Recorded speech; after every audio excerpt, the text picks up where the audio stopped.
This is Let's Get Jacked Up on Fringe Radio Network. Concerning the coming of our Lord Jesus Christ and our being gathered to him, we ask you, brothers and sisters, not to become easily unsettled or alarmed by the teaching allegedly from us, whether by a prophecy or by word of mouth or by letter, asserting that the day of the Lord has already come. Don't let anyone deceive you in any way, for that day will not come until the rebellion occurs and the man of lawlessness is revealed, the man doomed to destruction. He will oppose and will exalt himself over everything that is called God or is worshipped, so that he sets himself up in God's temple, proclaiming himself to be God. Don't you remember that when I was with you, I used to tell you these things? And now you know what is holding him back, so that he may be revealed at the proper time. For the secret power of lawlessness is already at work, but the one who now holds it back will continue to do so till he is taken out of the way. And then the lawless one will be revealed, whom the Lord Jesus will overthrow with the breath of his mouth and destroy by the splendor of his coming. The coming of the lawless one will be in accordance with how Satan works. He will use all sorts of displays of power through signs and wonders that serve the lie, and all the ways that wickedness deceives those who are perishing. They perish because they refused to love the truth and so be saved.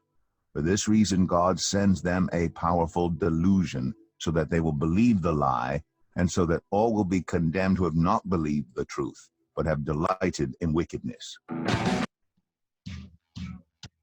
Coming to you live somewhere deep in Fresno, California, it's Let's Get Jacked Up, Sinners Saved by Grace.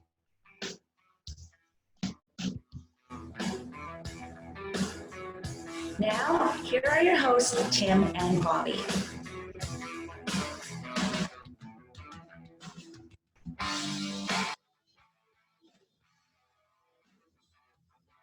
And welcome to Let's Get Jacked Up!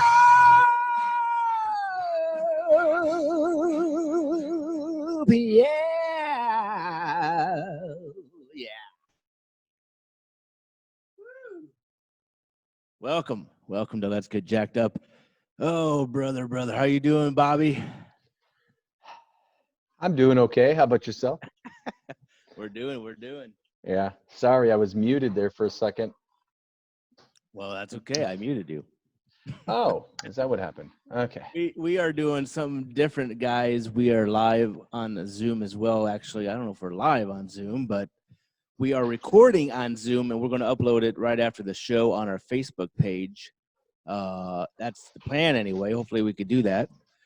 We haven't figured out how to actually go live on Facebook with Zoom, but I'm sure there's a way.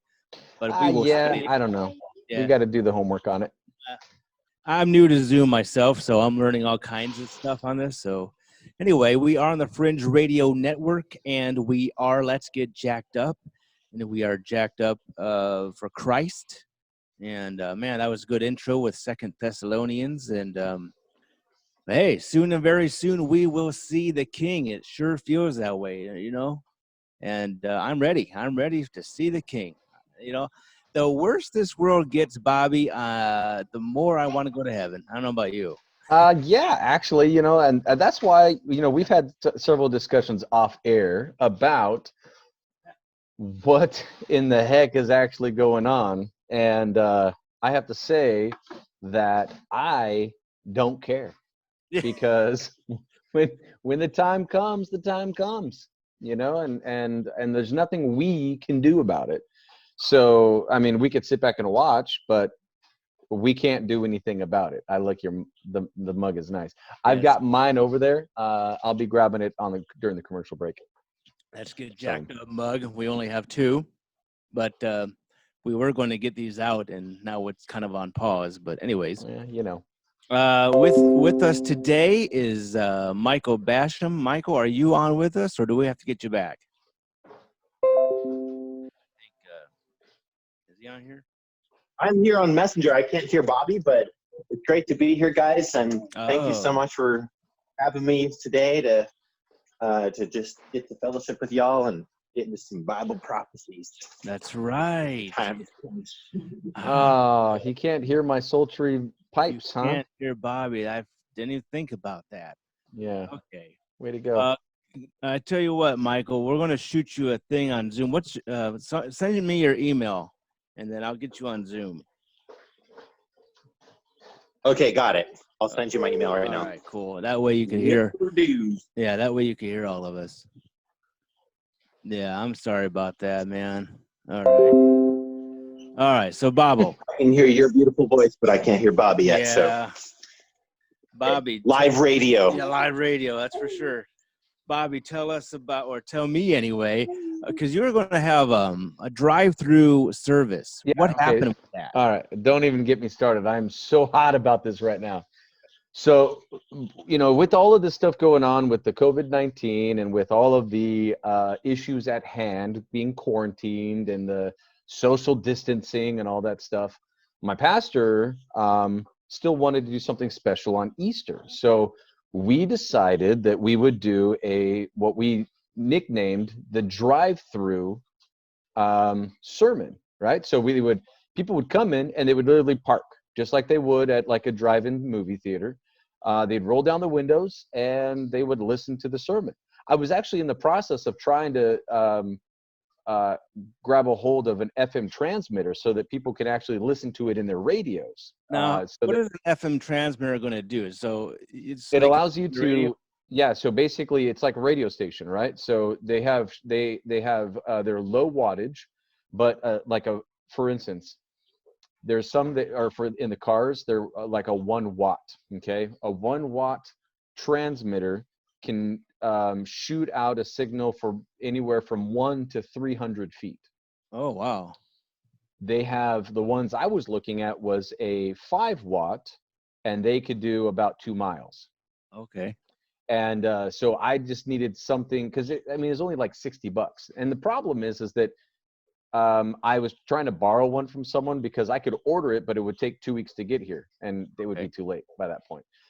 Yeah, Easter Sunday is coming up.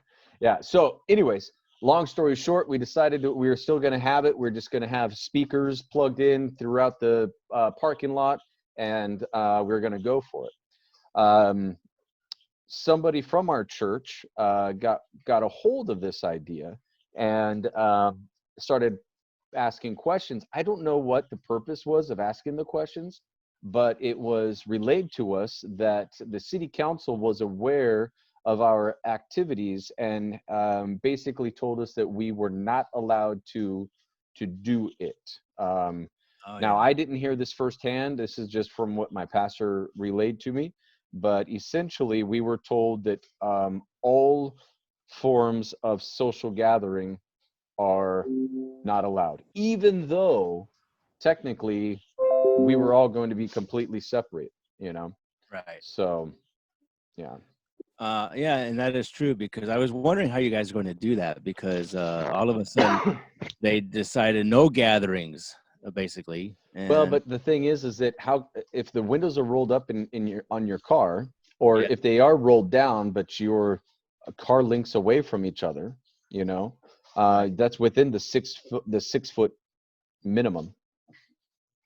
Well, yeah, but I don't know, man. They're just doing some weird laws. It's stupid. So, anyways, my buddy and I, Michael Bauer, we got together and we made this really cool video. I thought it was fun. Wasn't it a cool video? Funny. It was funny. And you guys touching each other's shoulders like, oh, get the police in there. Yeah. We had to kind of rub it in just a little bit. But so we were doing these things. It was going really well. And then we just got slapped in the face, told we couldn't do it. So now we're still doing the sermon, but it's just going to be via, Facebook Live and YouTube.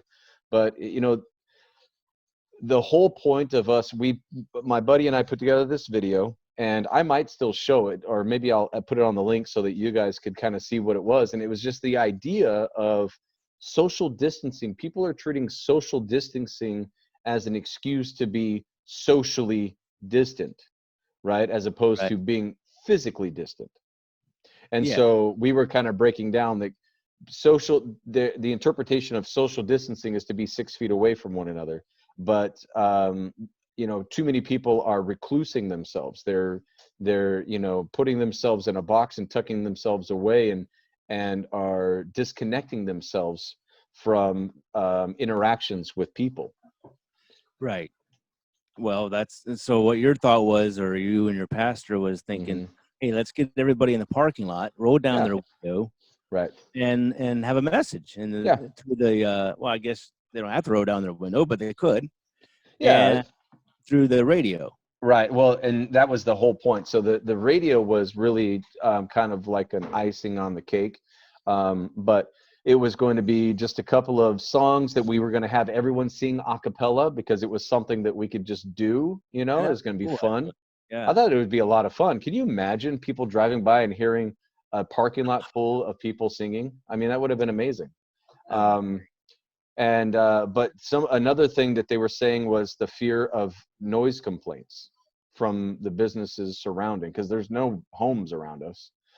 And it really irritated me because I could not believe that somebody from our own church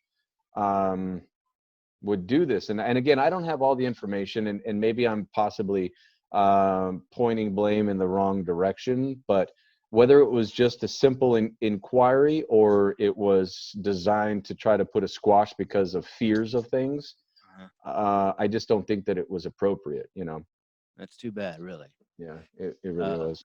Well, folks, from Spirit Wars, Michael, are you with us? I think I see you, but don't see your face.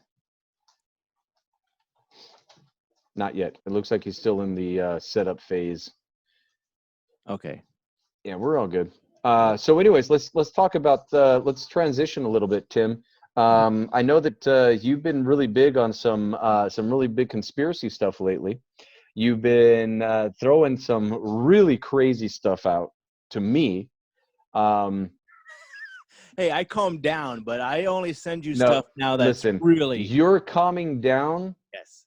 to the world, to everyone around you, but you're still being total wackadoo as far as some of the stuff that you are like digging yourself into. And yeah, so I just I want to know what's going on. What are some of the things that you are looking at? Yeah. Hang on here. Okay, Michael, try that now. Oh, I just muted you, I think. All right, try this now. Sorry, guys, we're on Zoom. All right. He's saying he's wondering if he's on mute, but can you see Babo? I see his name, but that's it. Anyway, well, maybe you could try that. No, the thing I was looking at something, and it's Sorry, my kids are still. My wife is at work right now, so I'm trying to multitask. Okay. I don't have the luxury of a nanny to keep track of the 2-year-old and the 2 9-year-olds, and so I've got the 9-year-olds playing the game of nanny, and they're doing a good job. But the baby doesn't believe me that they're in charge. So,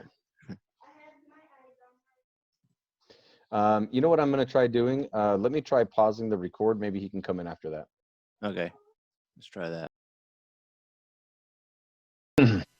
Oh, well, he's connecting. Hello. There he is. Hey, how are you, Mr. Michael Basham? Hi. Just I was listening to you laughing because we're doing the same thing here. We got the kids, we got the house, we got the. We're having pets, thank God. Oh, I have 4 dogs and I just fed them, so it's total chaos right now. Good. And I wouldn't want it any other way. It's for the dog. Good. Yeah. Well, yeah, I'm listening in and just amening with you guys, and proud that you're still keeping up with the show even amidst all the crazy. I mean, now more than ever, this is so needed. You know, everybody's like, "What's going on? What do we do?" Yeah. Yeah. And last week we talked about 5G a little bit, and I know your wife is big on that as well. So maybe in a little while she could come on and talk, and if she wants to, and tell us what she thinks about it. But what have you learned about 5G in particular? Well, my wife's ahead of me on that. I'd love to get her on soon, if not tonight, really soon, because she is definitely diving deep into that. And it's just amazing. There's so much data, there's so much going on, and a lot of it is hearsay, but I mean, these towers are bad news. Like people need to not burn them down, but we need to get legally involved and alert the masses, because where it's all going is Bible prophecy, mark of the beast crap. I mean, that's where it's all going. Like, well, it's nuts when you look at how much radiation's being poured out of these things. I mean, they've got these sensors. They were in Australia with these sensors, and it was literally off the charts. And these sensors are I mean, it's a steady spike in the red. Like, I mean, it's like well beyond the red where it needs to be. And these towers, they're like light poles or something. They're every 10, 15 feet. And Tim, weren't you saying that 5G actually has like a 25-mile radius or something like that? From my understanding of my findings, yes, 25-mile radius. So like you could have a tower way out there and you could still get, some are saying, well, you got to have them in your, like every other light pole to get 5G out of it. But I don't think so. I could be wrong. I heard it was, they only had a 25 feet, or maybe it was 25 meters, something like that. But it was significantly smaller than, definitely not in the miles range, Well, I don't know. Maybe I got faulty information, but that's what I found out. So I don't Wouldn't know. be the first time, Tim. Yeah. Wow. Wow. I feel the love. Yeah. Always. I do try, though. I do try. Yeah. So anyway, Michael, this morning I saw you live on Facebook there. I enjoy watching you live and joining in on your conversation with everybody. Thank you, and thanks for also commenting on some of our recent interviews. We got some pretty cool guys, Jim Wilhelmsen and Gary Wayne, and some real like old school researchers that now they should just be saying, I told you so, I told you so, I told you so. Humbly just doing their research and just and for what's next. And I'm kind of just a big fanboy. Like I'll go and read and get into some of the end time prophecy stuff, but I just, I think there's too many shows out there that want it to be happening right now, and they're like freaked out as if, the end of the world is tomorrow. It's always tomorrow, and not, okay, well, what does the Bible actually say about this stuff? Like, first of all, there's two camps that we are mostly subject to, which is, one of them says it's going to be this rapture, the secret rapture, and Jesus is going to take us out of it, and just so don't ever even think about end time stuff. Right. The other camp is like, I hope that's right, but I know that's wrong, but I hope it's right. Well, go ahead and finish. Go ahead, Michael. I'm sorry. Well, and then the other one, and you guys can just tell me what you think too, but the other camp is like, well, there's going to be a period of tribulation that we're going to basically have to go through. And then at the end of that, Jesus shows up. So we can get into a little bit of those two camps, and then people can make up their own mind. And I'm not going to just, preach the whole sermon, but they can listen to some of that research that we've been reiterating on Spirit Wars, also in the network. So yeah, thanks for having me on though, guys. This is so cool. No, I thanks feel for cool. Cool, Thank you. Well, I heard you this morning talking about Thessalonians. I'm like, man, I got to talk about that book too, man. It's so self-explanatory. And during the intro, I played the 2 Thessalonians on audio, and so, but it's right there. So I kind of call myself a pre-wrather. I used to be a pre-trib because that's how I was brought up. But actually looking at Thessalonians, it's clear that it's pre-wrath. And I don't mean man's wrath. It means God's wrath. Like, we're not here for God's wrath, according to Thessalonians, but we are here for some man's wrath. Okay. So leading up to God's wrath. Well, and I feel like that's accurate, because there's going to be a vetting process. I mean, we're going to be tested. There's going to be a time when we are our feet are going to be held to the fire, and Right. I feel like quite literally, yeah, but I feel like it's necessary. Because that was one thing. I used to be a pre-tribber, and I'm kind of, it's weird. I'm Really? on the fence on it, but I've been talking a lot with my pastor, and he's kind of, he's pointed out some things just about, nowhere does it say that we're not going to be a part of it in some, at all. There's going to be moments in time at the beginning when we are going to be there. We have to, because there has to be a comparison, and there can't be a comparison of sin, or not necessarily sin, of evil.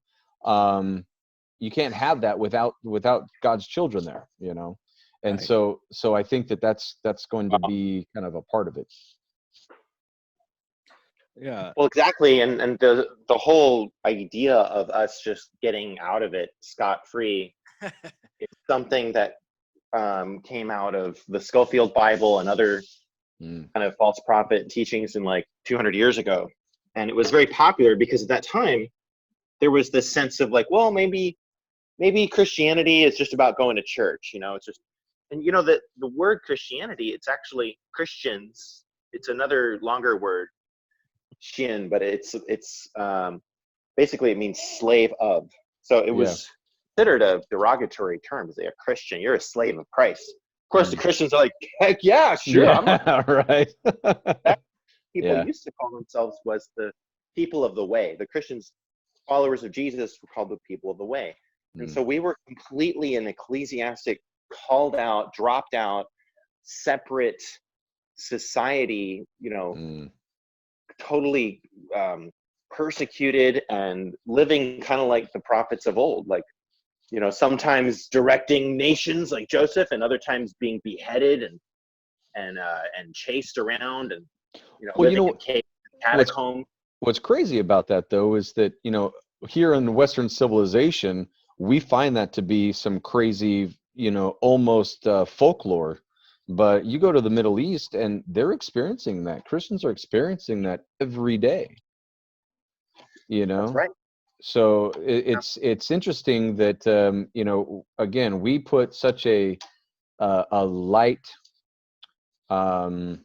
title with, we associate Christianity with freedom and lightness and joy, and which is appropriate, but there are Christians out there who are heavy burdened by that decision, and they're tested, their faith is tested every single day, because they choose to not see the world, or not follow the world, and they're punished for that. And we've really been blessed here in America, and to the point where we've been, honestly, as a whole, I'm not saying individually necessarily, but as a whole, we have been lazy Christians, and Hmm. it's going to, it's getting us now, okay? But I do see a lot of believers coming together, not physically, obviously, but Yeah, some, we can't do that now. yeah, some physically, some that actually are going around in their vans and trucks and cars and honking at nurses and praying for them, and uh, you know, having a music and singing some gospel hymns and all that kind of stuff I've seen. So that's really cool. It's a lot of people praying now, and I hope it stays. Whether this is the end or not, I hope that people continue that, especially here in America. But yeah, all these other countries, like especially in China and stuff like that, they've been underground Christians for so long. They're just that's the way they live. Yeah. Well, and it's not like everybody in every third world country is constantly being hunted and hounded, but it's more of just the doctrine of, do you actually believe in what the Bible says or not? Because Jesus says a lot of things about discipleship, which churches just don't like to read because, well, there goes my tithe. If my congregation stops coming to my Yeah. building and they start going out witnessing and living by faith, and, well, Jesus told me to give all my 10% to this homeless shelter. And it's like, Hmm. no, excuse me, you're supposed to give that money to me, your pastor, who's going to pay for this church building. So that is being purged right now. We're seeing pastors now are having to live by faith, not by tithes. For And it's sure. causing a huge upset in the system, the church system, which is, it is a system. And this is our chance now to really Preach it, brother. Yes. get out of Christianity and get into, I mean, if we don't kill our kids first. I saw a meme, it was like, people with normal people, and it shows this guy lying on his bed crying. And then it says gamer, and is like Tom Cruise laughing, like 3 different pictures, different zoomed up pictures of Tom Cruise's face laughing.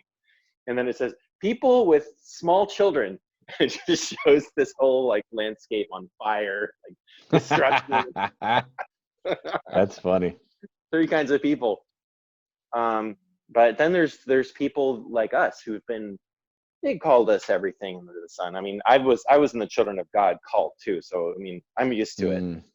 Not anymore, obviously, but I learned a lot of Bible. I'll just leave it at that. Like, we had nothing else to do but just read and read and read. So you're saying you're kind of used to being sheltered in? I'm used to being called weird and a conspiracy theorist and a fearmonger and an end time prophet of doom, and I'm used to that. And like my day-to-day life, I'm not running around preaching the gospel, you know, on the street like I always was, but just the faith, the doctrine of being separate from the world, called out.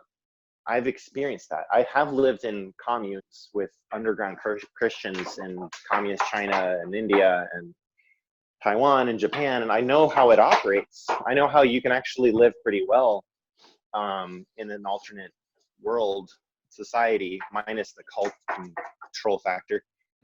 Yeah. I'm not looking at like getting people into that same situation, because it has a lot of challenges to try to manage like 30 people living in a bunch of apartments with like kids and homeschooling, and it has its ups and downs. But the doctrine of discipleship is eternal, and Jesus is saying, like, if you continue in my word, you are my disciples indeed. The Bible is chock full of verses like, separate yourself from the world, don't be sucked into Babylon, don't be afraid of what the people are afraid of, you know, call not everything that they call conspiracy. But it's like we're now kind of on the upper ground, you know, like people that have been a little bit, I don't know if I fit into this church system thing, been always like weirdos and aliens in the earth. Hebrews 11, these were those who the world was not worthy.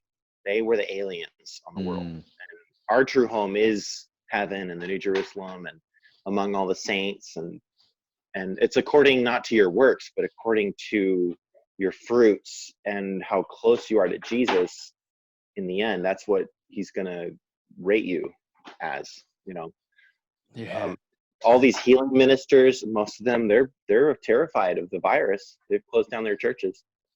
Seems like there's a few churches that are still open, but yeah, they're probably going to get arrested. Who's that? Well, you didn't catch the first part when I was talking about our church. You know, my buddy and I, I'm the deacon of our church, and the guy who does the sound. Great video, is very well done, I must say. Well, the guy who made, and I'll post it on our Facebook page and also on our, we'll have it on the website so you can check it out too. But essentially, it was this idea of we're going to have a drive-through service. So it's like a drive-in movie, and people are going to park their cars, roll down their windows. We'll have either it was going to be speakers blaring, but I was working on getting an FM transmitter so that we could just have them, if they had their windows rolled up, they could still hear us. And it would be a super simple message. It would be a couple of songs, reading the scripture about Easter, praying over the congregation, and saying farewell. It would be 30 minutes tops. And someone got wind of it, and I don't want to call it snitching, because I don't know yet if it was intentional, but they went all the way up. They ended up talking to a city council, and basically my pastor was informed that we are to not have this because all forms of gathering have been canceled. That's just so insane. This is biblical. Like, this is yeah. really prophetic. Like, well, Jack used to talk about how the Bible was going to be outlawed, and I always said Yep. maybe eventually, but not anytime soon. I didn't see it coming this soon either. You know, this Yeah. is, and it's still, I don't think it's outlawed just yet. Like, they haven't shut down the internet. They're touching on it though. It's just like any good. It's just like anything, you know. I mean, they cross the line, then they back up, and then that Right. line gets shifted, and they cross that, they push it over. It's like they're constantly overstretching the elastic until it just gives. Mhm. Notice how they're using neighbor against neighbor. They don't even need to get the police, the military, That's what I'm Oh, saying. to round there people up. It's was. just these nichey little neighbors. I watched the View had an interview with View. with Governor Newsom, or as I like to say, Knew Nothing, and he was talking about how they the View was saying, well, you're siding with the president. You gave him props and you gave him credit, and he's like, hey, the president's come in when we needed it to, and then Joy Behar, I think, was just like, well, what are you going to do about, some of these governors are putting like a full-on shutdown and issuing citations and all of that stuff, and he's like, fortunately we haven't had to do that. We just tell people to, keep an eye out on your fellow neighbor and have a friendly reminder. And he said that seems to be pretty effective. Wow. So you're right on that sense. People love to, it's weird. It's like a twisted sense of morality where they feel like they're doing the right thing by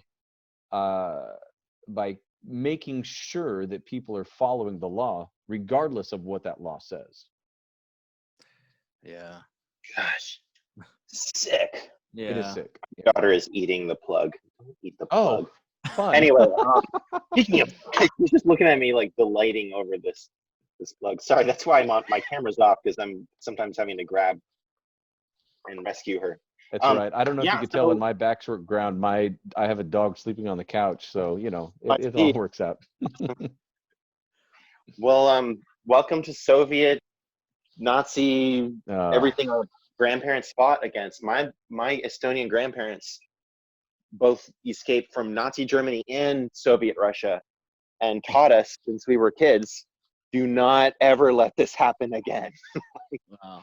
No, we knew how horrible the system of communism was, and now it's like the whole country is just embracing it. It's really amazing. And so that's where I think educating people and what you guys are doing, and just talking to people, and you don't want to blow them away with like the whole red pill or like the whole jar of red pills. You want to just plant seeds. Like Gary Wayne said, what he does, he meets Freemasons and he plants seeds. And he just shares truth here and truth there, and then let the Holy Spirit do the rest. You don't got to like manipulate people and control them to think the way you want them to think. No, that's what the enemy does.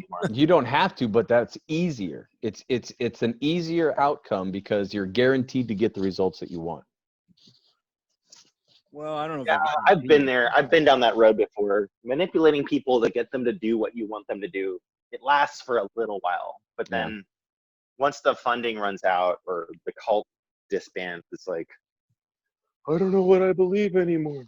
True. You got to get them linked up with the Holy Spirit, and that's that's the seal in Revelations. It's the 144,000. It's not the Jehovah's Witnesses. It's the sealed, the antichrist church that's going to be sealed versus the hordes of Mark of the Beast, seal of the beast system that's coming, because you can't go outside, you can't go to your job unless you have the COVID-19 Mark of the Beast's mark.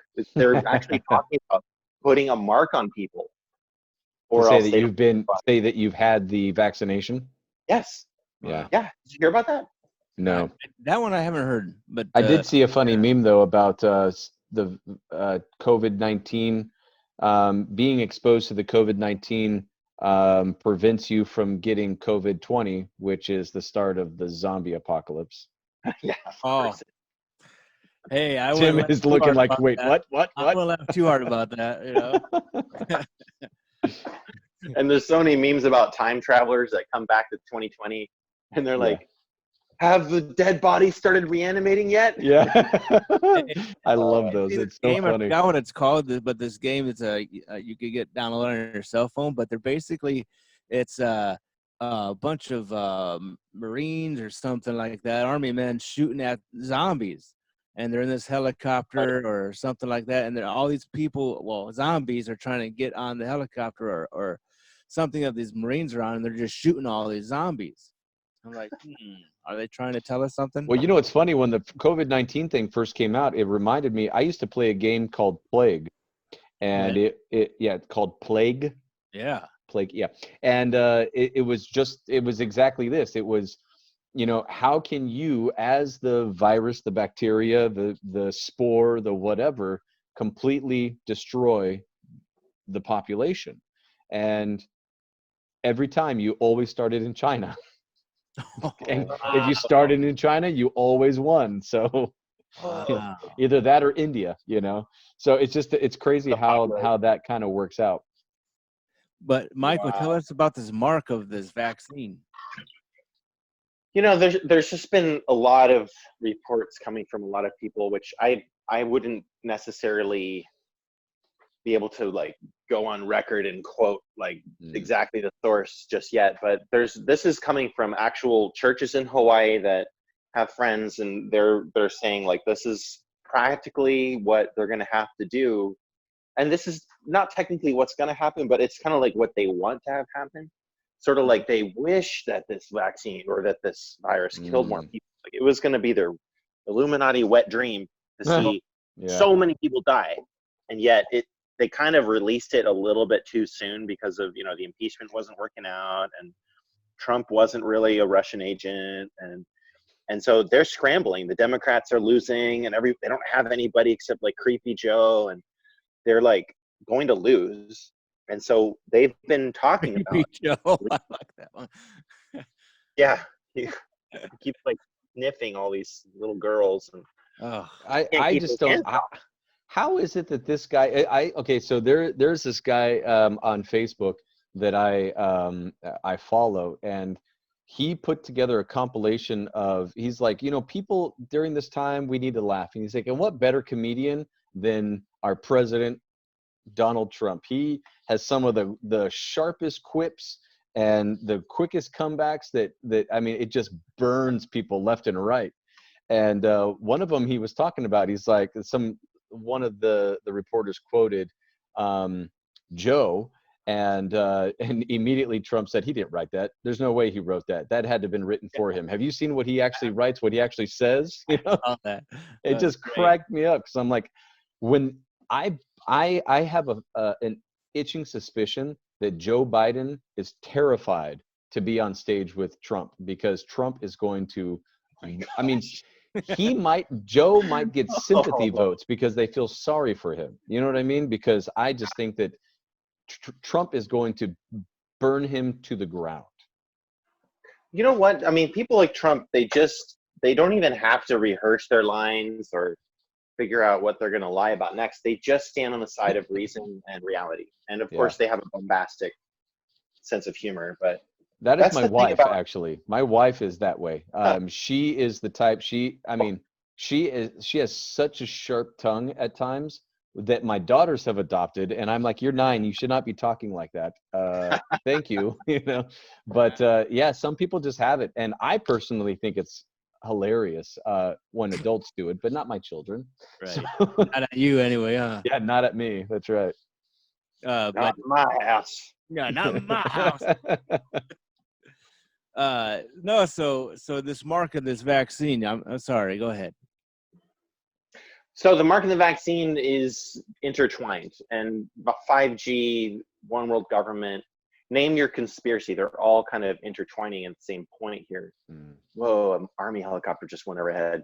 We're in Oahu, which is like a giant military base, and it's cool to like, you know, these Ospreys and Hueys going all over the place. But anyway, you have to kind of stay in the word, because otherwise you can get sucked into the latest QAnon conspiracy about they're finding the underground sex slaves in New York, and the boats are for getting the deep state people out. and you're just like, Are you talking about my life right now? thousands and thousands. Wait, what? Okay, Michael. Okay, really quickly, I'm gonna throw an idea, and Yes. you tell me if you think it is crazy or reasonable. Okay, we're gonna play this game called All right. Crazy or Reasonable. I don't have a theme song for that. It's okay. This might be a new thing though, because It's time for crazy or reasonable. I love it. See, we're recording right now, everybody. So that's going to be our theme song. All right. So Tim has been throwing these ideas at me. He's been like, okay, so being quarantined is not good for the psyche of my fellow here. Okay, so let's start with this. Passover. All right, I'm going straight for the guns. There's a belief out there that 9/11 was an inside job, and that the two towers were actually pitchforks that resonated sound when they were attacked, and that there are these boats that are now on either side of the coast, on New York coast and on LA coast, with beds, but they're really the next set of pitchforks, of tuning forks, Wow. and that these resonating tuning forks, when they are in sync and the sound is generated, is going to cause catastrophic spiritual and like black magic catastrophes. Do you think that's a reasonable fact, or do you think that that's what you would consider to be kind of like chasing a shadow? Well, we just had William Ramsey on discussing occult symbology, and he's an expert on 9/11 and Aleister Crowley, and just the way that these occult people put their stuff out there. You look at CERN and what they've done with the Hadron Collider, and it's like, if it wasn't an occult ritual, why did they have a huge occult ritual like multiple times? I saw that. It was ugly. Yeah. And I mean, it's like, if it's out there in plain sight, then, and it's not even a debate, then you can pretty much bet on it. Like Madonna's last big music video with like, not everybody's gonna make it, and everybody's wearing masks, like gas masks, and that song, and then everybody's falling off a cliff to their death, and bodies rolling down, and like she's wearing like a fake, like a Virgin Mary type thing. Anyway, it's so obvious. It's so incredibly in your face. 9/11, there were thousands and thousands of like, yes, we're going to do 9/11. We're going to bomb the Twin Towers, or like, we're going to blow them up. Airplanes are going to hit them, and then we're going to start a war in Afghanistan. And movies came out months before about Twin Towers getting blown up. Even Japanese cartoons had them. I was really into this. So like, but you couldn't really find out about it until kind of in the few years following. So if it's like some QAnon whistleblower that's just telling you everything, and he's like got all the answers, and that's exactly what's happening, I would just wait and then see if like enough evidence comes out before making a decision on something like that. I mean, it could happen. Why not? Like, they're always doing something weird like that. It's like, it's what they do. So I agree. And my thing is that I guess my issue with all of it is what's the importance to me and to my faith? Because, especially in these times when we are quarantined, when we're putting ourselves in close proximity with our families, especially being the men, I'm, I guess, a little traditional in that sense. We have to be the strong. My wife makes more money than me, but I'm still the head of the household. I still am the one who's the decision maker, the one who is involved with, the financial parts of things. And I think that's important for the family to have that stability. And my concern is that, when we start worrying too much about all of this outside influence, that it's going to mess with us, with our mind, and then our family, our wives, our children are going to see that, and it's going to negatively impact them as well. That's why I think that we should always come at it with prayer and with with Christ on our, with Christ leading it, not just Christ on our shoulder or, in our pocket, but he needs to be the one leading the charge. And if you see that he is guiding you in that direction, cool, then go for it and research it. But otherwise, where's the importance of us, other than knowing that it's out there? What's the importance of it? And I guess that's my biggest issue of it all, Yeah.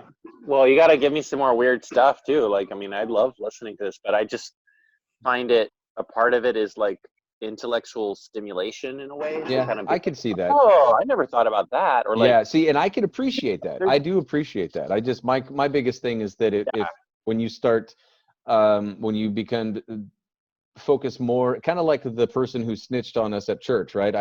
I know, I'm sorry. The person who use the word snitch. okay, so remember the mayor of LA said, the old mantra is snitches get stitches. Yeah, but now, the new one is snitches get rewards. yeah. So if he was wise, he'd say something out of a Blade Runner movie. Like, yeah, neighbor, should have said you will be rewarded. Like, yeah. that's like kind of a dystopic. That's like out of Half-Life 2. Like the Oh dystopic. no, it's horrible, but nonetheless, it literally came out of his mouth. But anyways, yeah, I don't know. I just the thing is that who's your shepherd? Is your shepherd this ideology, or is it the Lord? And if you're following the Lord, then this stuff is intriguing, but it's just that there's nothing to dwell on. Whereas if you get sidetracked and you start following the shepherd of the world, or of that situation, then pretty soon you it's a slippery slope. I mean, they're going to send you into muddy ground and into Amen. slippery ground, and that's why I've always been kind of cautious about what I subject myself to. When I decided to jump ship from the world in 2004 and do mission work full time, one of the best things that I learned was the 2-hour mandatory communion with God time, personal, they call it word time. And I was always getting in trouble because I would find like Uncle so-and-so has all these VCDs about the Federal Reserve is yada, yada, yada. And this is how the money system works. And this is the occult rituals in the American government. I was like sucking that stuff up back in like early 2000s. Nice. And I would always get in trouble because they were like, well, Michael, have you been spending enough time with Jesus, or are you just focused on this stuff? So I was like, okay, I'll go and get more prophecy time today. And that's a good rule to keep, because you got to kind of monitor your spirit. And are you living in fear? Have you OD'd? Like, did you drink too much? Did you spend too much time reading only InfoWars related material? And the great thing about the Bible is that it's not all about the Antichrist and the end of the world. The Bible is like, what is it, like 60% prophecy or some crazy amount of prophecy? I mean, just look at Isaiah. The book of Isaiah is chock full of it, And it's about the millennium. It's about the reign of Christ. It's about heaven. It's about the angels. It's full of other stuff to think about than just, oh my gosh, it's the end of the world. But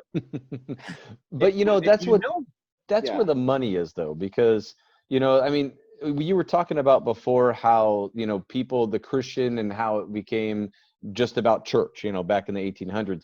I mean, we're kind of falling into that kind of ideal again, especially with like the speak it, say it in, what did they call it? It's like where God is a genie, or the prosperity. Yeah. But yeah, so like like the prosperity preachers, I mean, those are a big one, right? Where it's like you go to church because you get something out of it.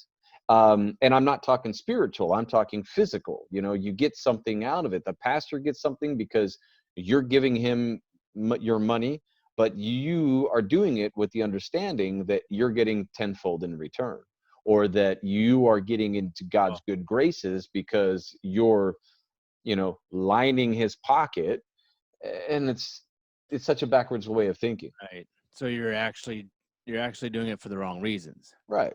Which is, what does God say about those people? What did Jesus Christ say about those who who, do things for their own sake. They will have the reward here. They've already received their reward. Yeah. That's it. They got, received it from man That's instead of him. it. Yeah. But yeah, so I definitely see your point, and there needs to be a balance, and I need to be more balanced. Okay, I do. But at the same time, I don't want to be deceived, and so I do look at this stuff because other Christians. I'm sorry. I'm going to say it. I'm going to offend people, but I guess that I got to take Jack's place.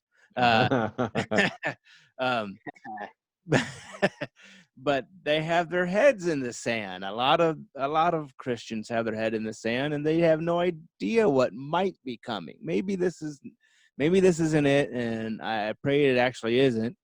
But maybe in 4 weeks everything would be somewhat normal. I just don't see it. But the Christians have their head in the sand for the most part. I would agree to that to a certain extent. I mean, not all Christians, but I think that those who claim to be Christian, a lot of them, as I've said and I constantly repeat, are not. They have a broken idea of what Christianity is based off of a lie somewhere. Average Christian, maybe not. Okay, yeah, I would say the average Christian, yeah. And again, because the average Christian doesn't understand that they're constantly fighting a spiritual battle. And by the way, did you hear the Pope? I don't know if it was today or yesterday or when exactly, but he said that this is happening because God is mad at us because of the pollution and stuff. Stupid. Can't think of what it is, but basically I thought it was because we didn't all support gay marriage. Oh, yeah, right. Or maybe it was because we haven't all decided to usher in a united religion. I think maybe that one wasn't it that one? Because those are all things that he's talked about. Some Christians still stand against abortion. No, you're right. He is 100% for one world religion. Yep. Oh yeah. A lot of people still think prophetic people believe he's the false prophet, but if he isn't, he's one of the forerunners of that. This is the thing. It's like, this is happening. These people are out there saying this stuff. Like, we don't need to be afraid. It's just like, realize there's an enemy out there that wants to take away your liberties, wants to shut down your country, wants to take away your faith, and wants to destroy you. Just understand that. Don't open the door for him. And then go back to playing with your babies and watching a movie and, having a few brewskis with your buddies and going fishing.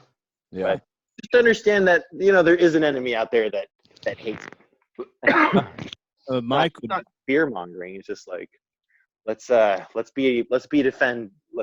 a defense up ready against this thing. Well, but again, having that defense up, it's easier to see the enemy coming and to understand the enemy when you are safeguarded.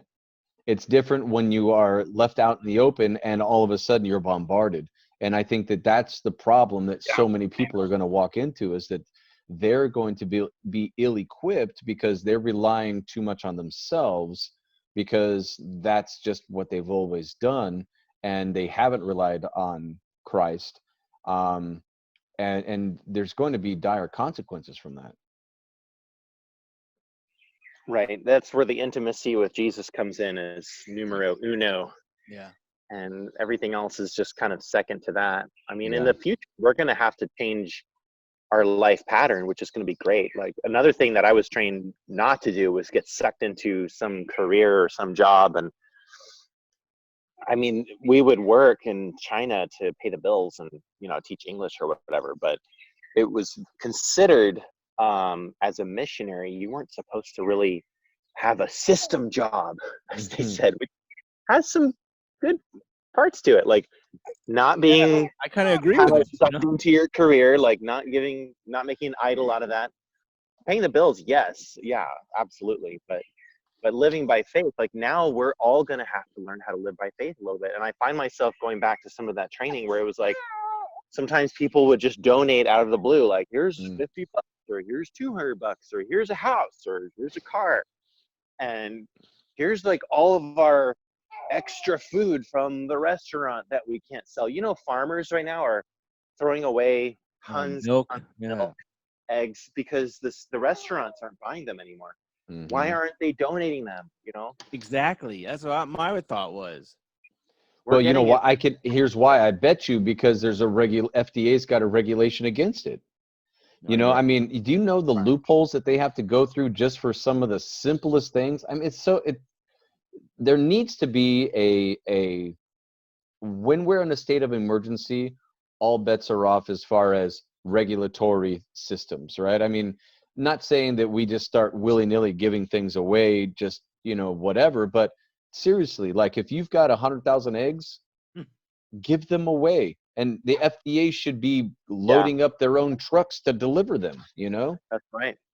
Well, But that's it's where not. we illegally get involved too, and Mhm. not abandon ship yet with like, oh, we're gonna run away, no more freedom. It's like, no, we still have rights here. Yeah. We can still use that. But there is a time and there comes a place, especially, I mean, we were operating illegally in communist China as missionaries. Like that is completely against the law. But Mhm. that's an illegal law. And Right. once it gets to that point, we should be ready to, have that under the table kind of like, all right, we're going to have a secret church meeting. Let's come to that. Mhm. Obviously, they're banning Bibles, but we're going to keep our Bibles and we could die for this.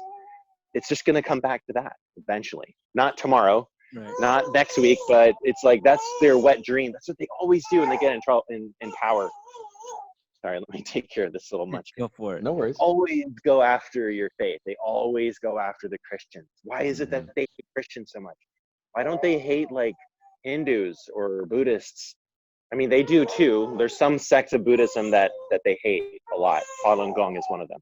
Mm. But why is it that they hate Christians? What do you think, guys? Well, and I think about another religion out there that where they use their God as a curse, right?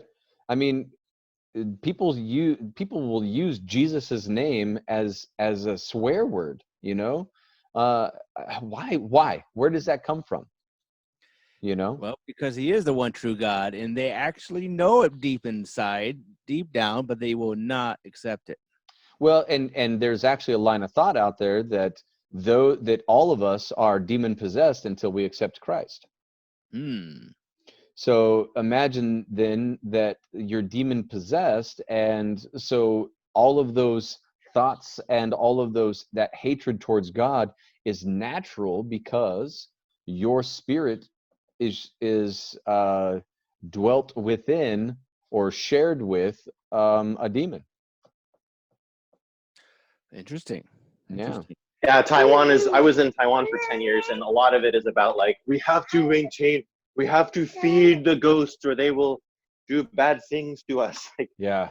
horrible faith, And that's a terrible way to live. I mean, really, think about that. Now, Michael, you were saying, your show is called Spirit Wars, and this morning you were talking about, I don't know if it was dreams or you were traveling, but you saw heaven, and I was kind of wanting you to get into that a little bit tonight, if you don't mind, because what do you mean you saw heaven or you traveled to heaven?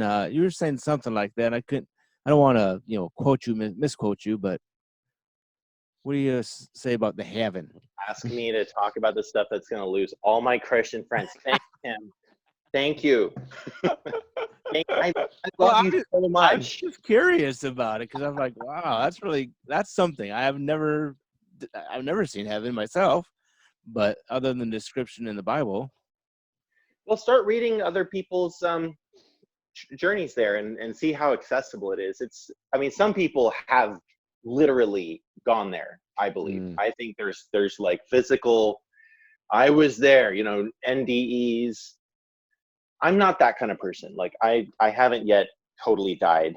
I've almost left my body a few times where I physically felt like it was going to happen, and I chickened out, and God was like, yeah, you're not ready. I'm like, no, God, I'm ready. Lord told me. It's like, no, you're not ready.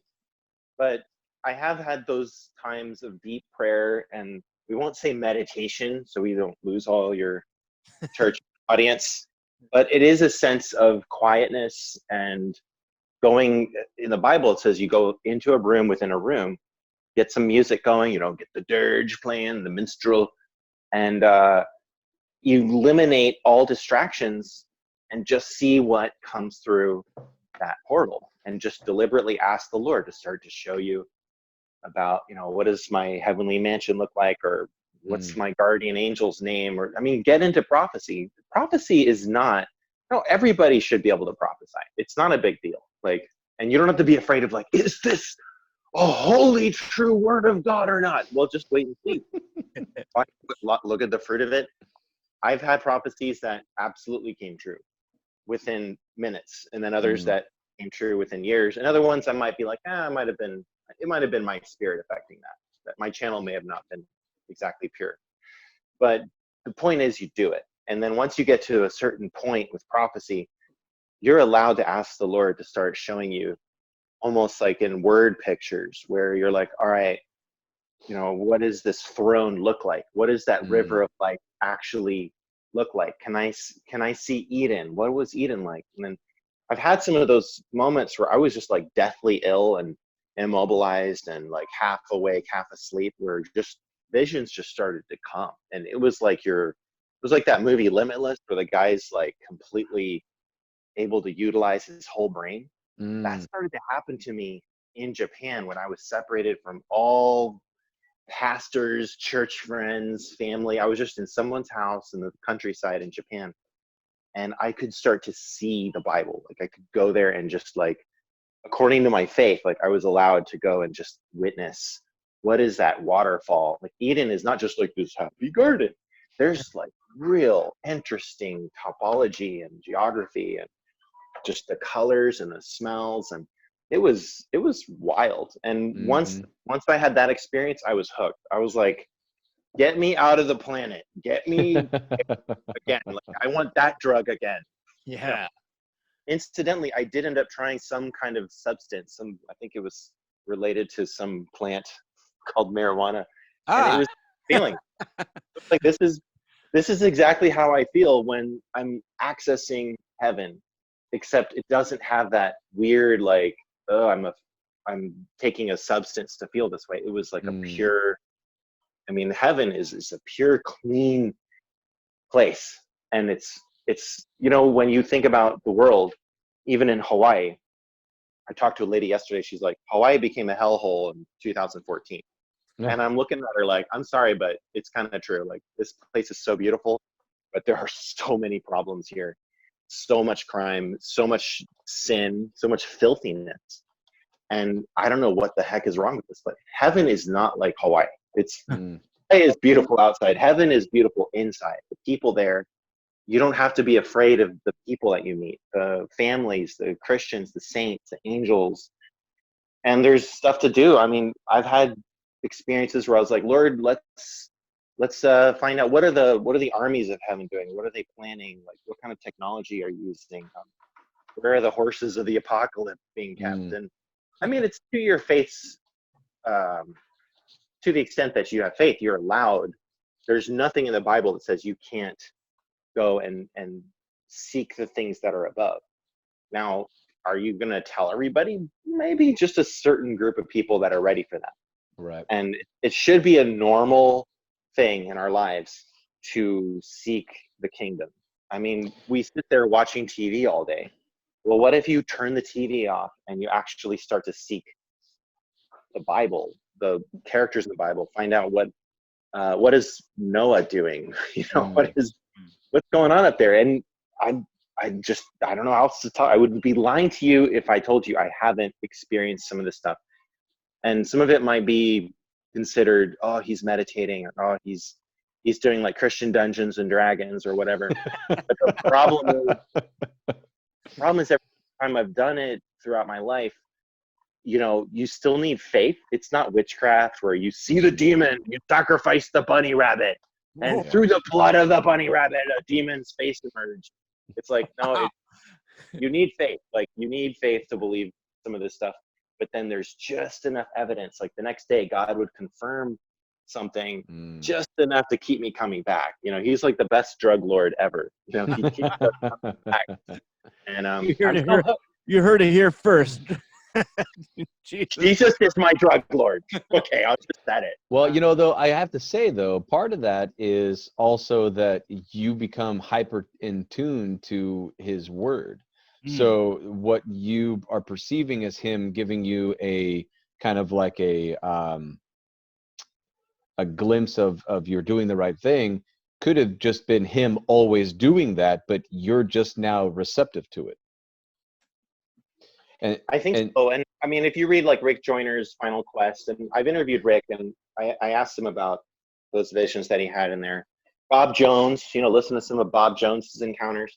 This will give you faith to encounter it, and then you can always ask God for a scripture. Be like, all right, Lord, Bible.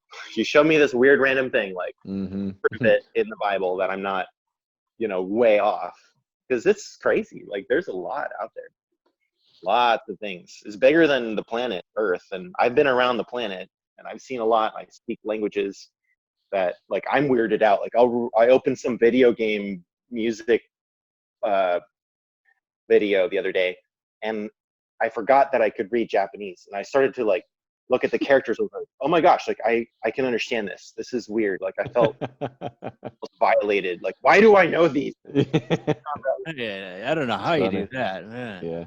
Well, in heaven, there's another language, and there's just this like telepathic,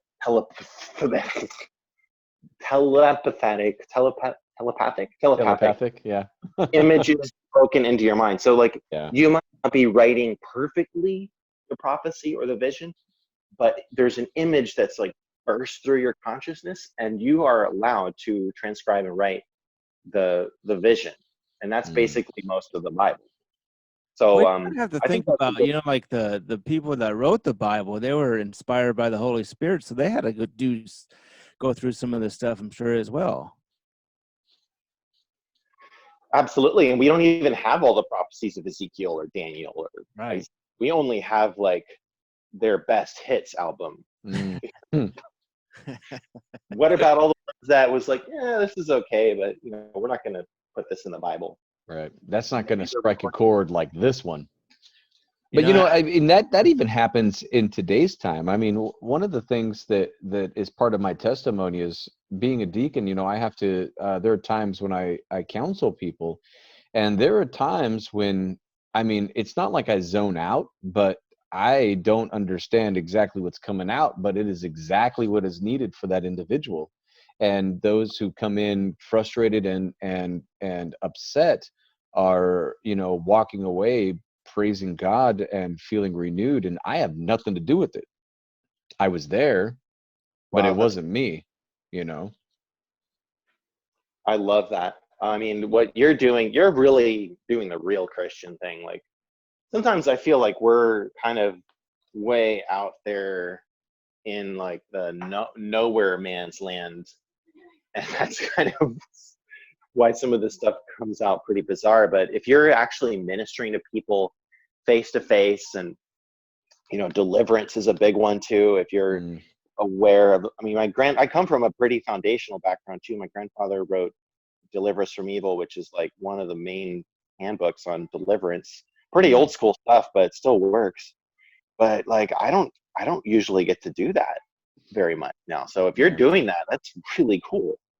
It's cool. I wish I could say I did it more often, just because I know that there are people that need it. But it's tough. But and not to put the focus on me, but just to say that God is constantly intervening when necessary, and if you have a relationship with Him that's close enough, it becomes a seamless thing.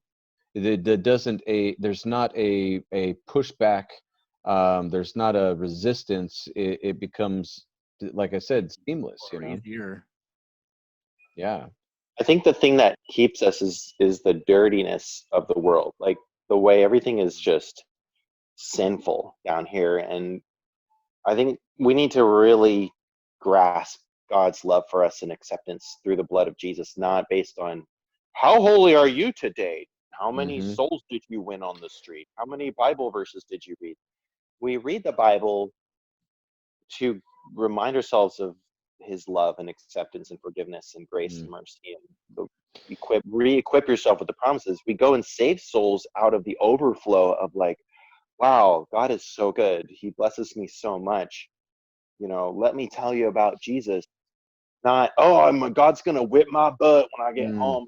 Get you saved, boy.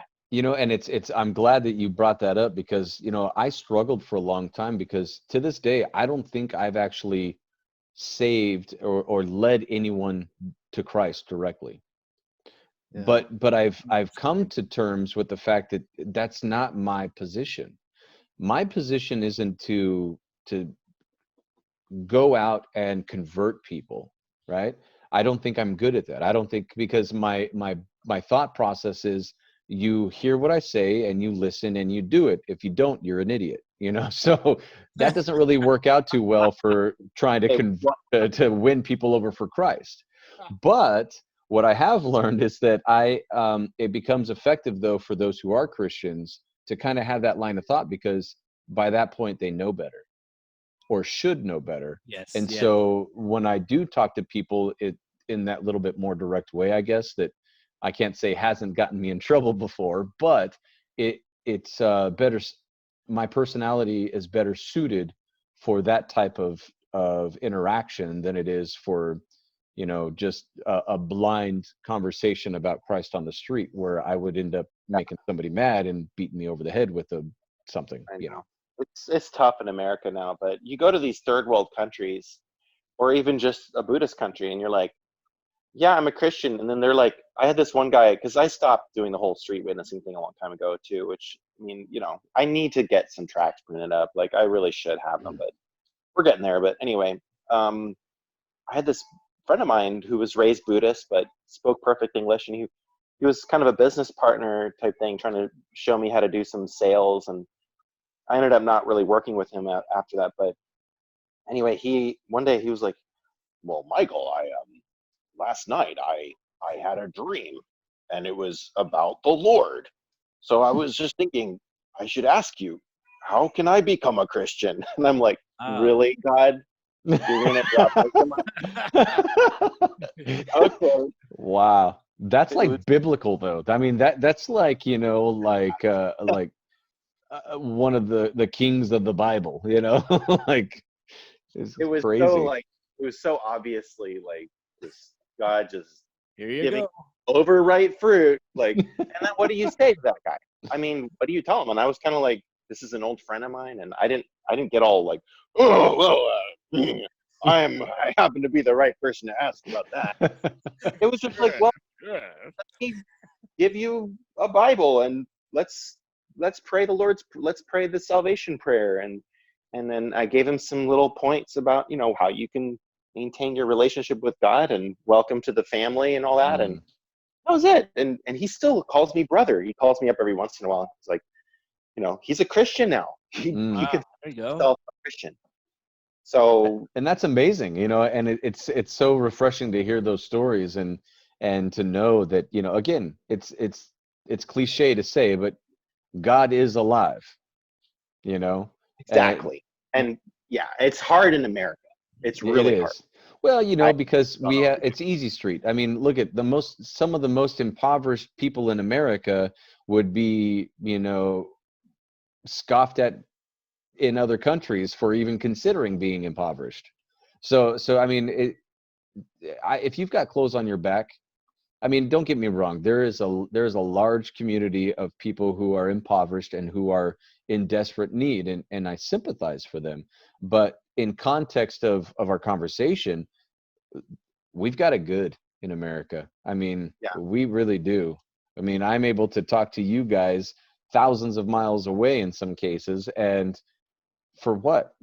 Through the internet that I can pay for, that doesn't cost me really anything. It's I can feed my kids without any problem. I can put gas in my car without any problem. I mean, those are all things that people everywhere else in most places can't do. We even have I'll say this though, like the reason, even though a lot of countries have those things too, but the reason they want to come here is the freedom. Like, that is true. that they don't have. Right. Well, and that's the thing I was talking about with the whole COVID thing in China. I mean,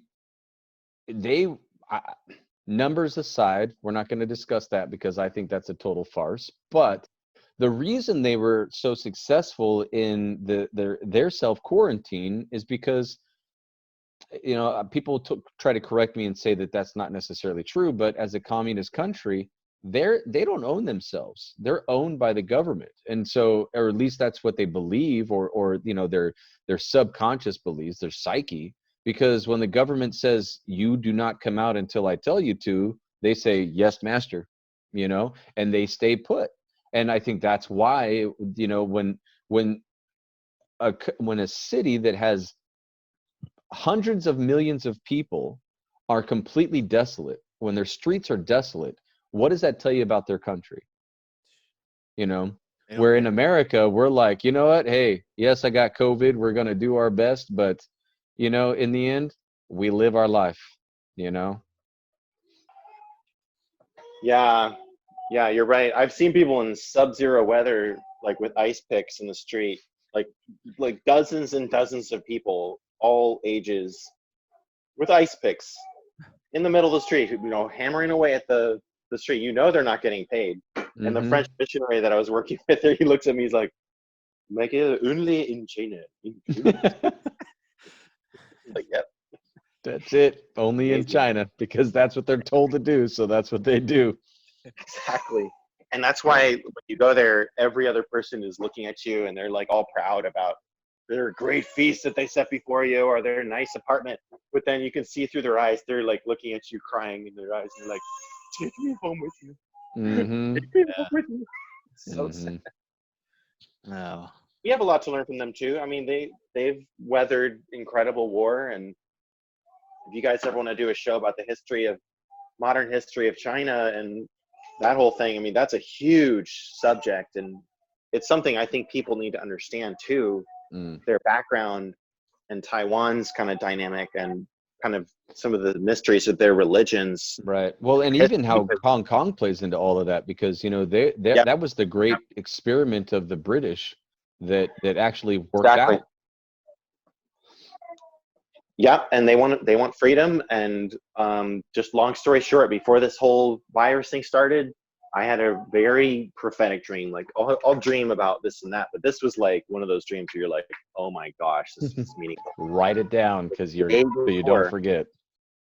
I did, and I've been telling everybody because I think it's important that I pointed my finger at this communist dictator lady in the dream who was making fun of America and kind of putting down freedom and the Constitution, and Taiwan, the president of Taiwan was there.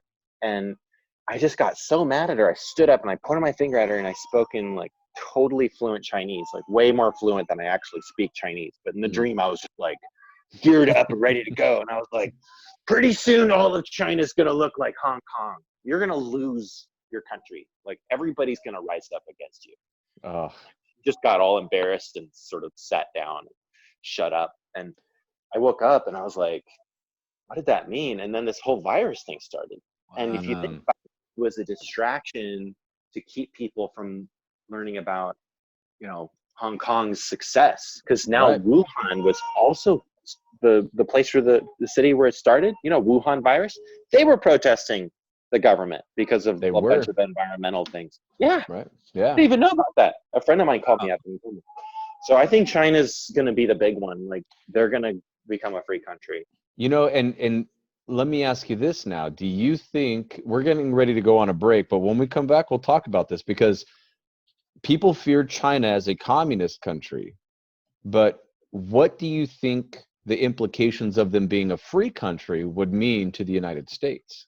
All right. Well, we'll think about that, Michael. And then we'll be back. We'll take a break, 6-minute break or so, and we'll be back soon. Here is Dr. Fauci at a press conference April 8, 2020.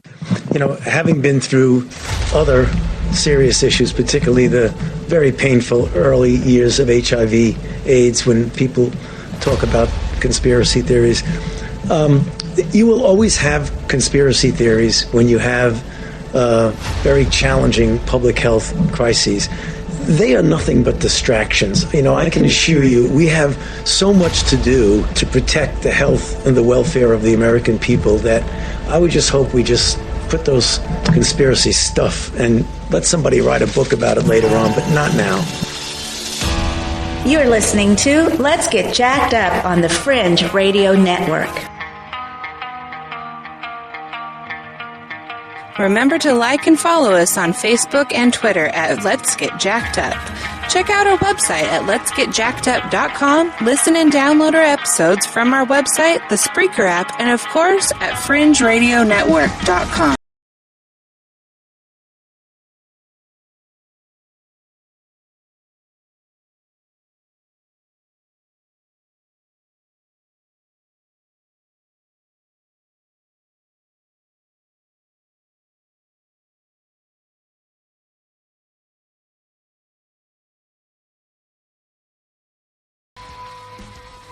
This is Passion Week, the time frame that covers the days of Jesus leading to his death and resurrection. This was a busy time for Jesus. Daily he walks from Bethany to Jerusalem. Daily he teaches in the temple. He drives money changers from the temple, curses a fig tree, confronts the religious leaders, celebrates Passover, and prays so earnestly he sweats drops of blood. Phew, that's a lot and doesn't even include the day of his death. Hi, this is Chips Ross, and I serve Jesus as a pastor in Fresno, California. If we just read the Passion passages, then we miss learning the habits of Jesus to be busy and glorify his Father. A first habit was being alone to pray with his Father, as in Luke chapter 5, verse 16. During his busiest time, Jesus was still making a priority to be alone in prayer with his Father. A second habit was interacting with God's Word. For example, in Matthew chapters 21 to 26, from the triumphal entry to his arrest, the Old Testament is directly quoted by Jesus 14 different times. This does not include the many indirect references to the Old Testament in Jesus' words. The point being made is that in his busiest week, Jesus was reading and reflecting on the Scriptures. A third habit was following the work of his Father. Jesus explained this in John chapter 5, verse 19. Whatever the Father does, these things the Son also does in like manner. Jesus makes clear that though he was deity, he was very much dependent on the Father in his humanity. In other words, God guided Jesus through this busy schedule, not Jesus creating it independently. It's easy to make yourself busy, but what about productive? What about producing fruit that lasts for eternity? Like Jesus, you need habits of time alone in prayer, time interacting with God's Word, and a dependence on the leading of your Father. Then, like Jesus prayed in John 17:4, you will glorify your Father by doing the work he has given you to do.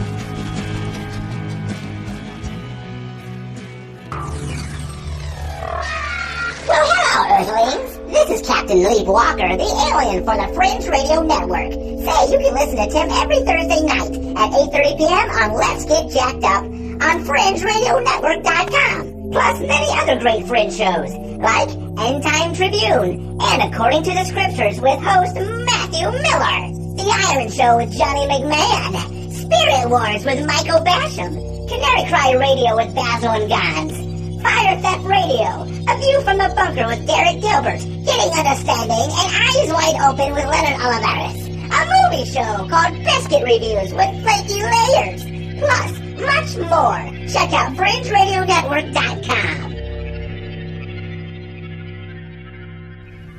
Rodney Roque is your licensed and insured CPA, corporation, and CPA practitioner. His professional firm has experience in various areas of tax compliance and consulting, including high net worth individuals with various sources of investments, commercial and residential real estate, trusts and estates, single and multi-member LLCs, S&C corporations, nonprofits, and more. His firm has experience in various aspects of financial accounting and auditing. Get your financial statements audited or reviewed when your company is applying for a loan, bidding on projects, complying with bylaws, and more. So contact Rodney Roque at 559-916-7424, or you could email him at rodney.roque@live.com, and his website is roquecpa.com.